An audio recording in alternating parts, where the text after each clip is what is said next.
Welcome to what might be a new experience for some of you.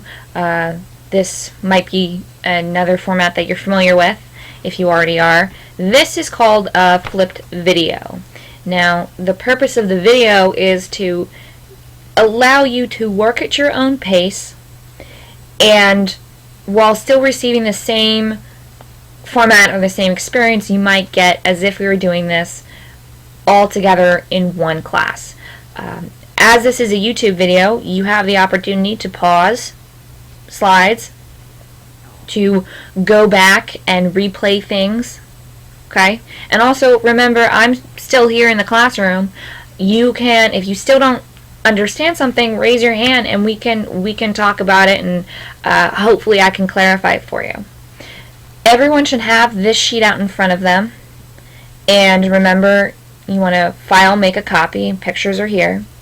During this video, we're going to work through the first 5 questions, from what is a caucus down to what is the difference between a bill and a law. So let's get started.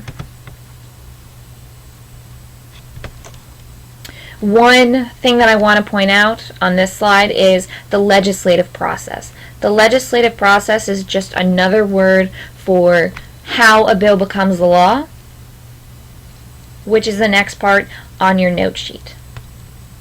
But first I want to talk about a caucus. What is it? It's groups of people who meet because they have a common legislative goal or a common issue they tend to focus around.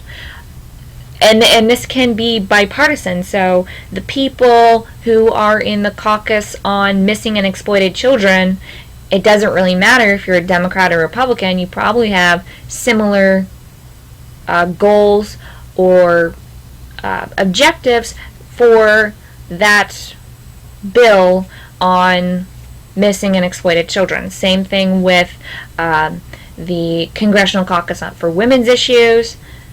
They can be bipartisan.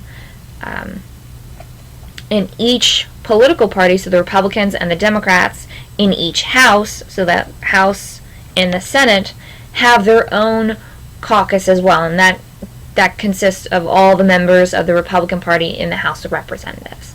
It's called the Republican Congressional Caucus. You can think of caucuses as similar to a high school club meeting. You think about all the different types of clubs that are offered here at Hayfield. We've got Red Cross Club, Debate Club, a basketball team, a gymnastics club, a cheerleading, dance team, all those things. Everyone is part of that club because they have a common interest, and that's the purpose of the caucus. So if you're a new member to Congress, you just got elected, good for you. You don't really have a niche or a specific issue that you tend to focus on. So joining a bunch of different caucuses is a great way for you to A, meet new people, get your name out there, B, and trying to shape your political experience around an issue, such as maybe you want to focus on women's issues, and the women's issue gives you an in to the missing and exploited children's caucus because you're worried about female children who are missing or exploited, and that's why you join that caucus. So you make connections. It's the real purpose of the caucus. The next section are committees. So there are 4 different types, and here are the definitions. You might want to pause here so you can take some notes. Remember, you don't have to type out everything. You can just, for standing committees, I would type out standing, but then I would want to, for my definition, I would write it's a permanent committee. It never goes away. And I've got a whole list of the standing committees in the House and also the Senate. Select or special committees revolve around a specific issue.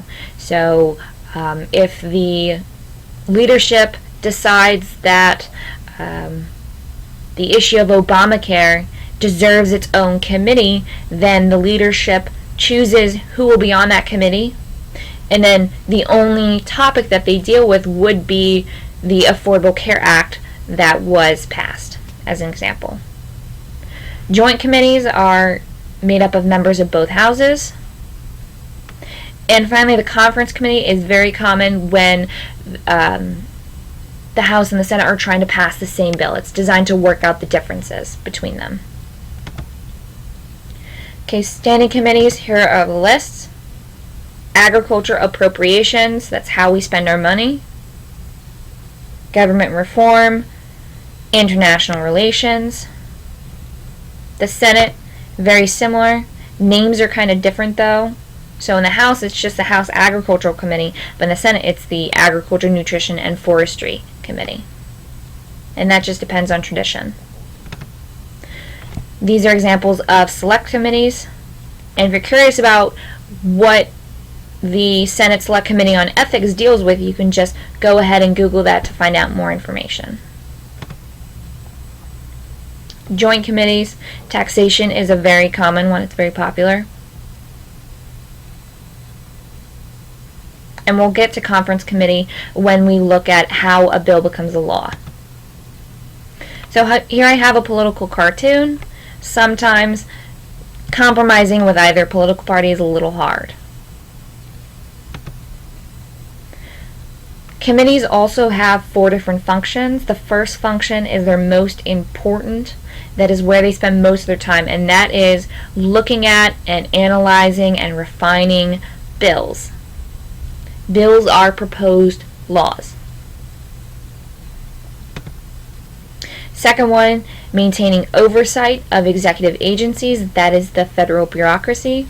So here we have a picture of former Secretary of State Donald Rumsfeld, and he is testifying before a committee about how the DOD is running or a certain issue. Third, conduct investigations. So the Benghazi attack that happened last year on September 11th, 2012, that was an investigation that was done by Congress afterwards in order to find more or probe more about an issue. And here we have Eric Holder. He was the former Attorney General, the top litigator for our country. And if you Google Fast and Furious investigation, it doesn't have to do with the movies. It has to do with guns going to Mexico. Last thing, difference between a bill and a law. A bill is a proposed law.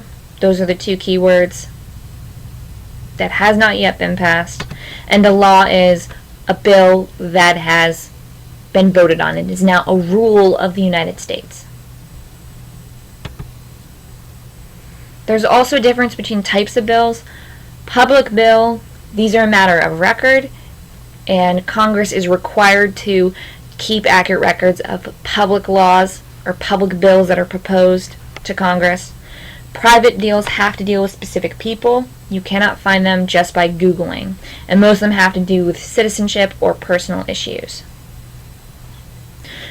This final one is appropriations. That's how we spend our money.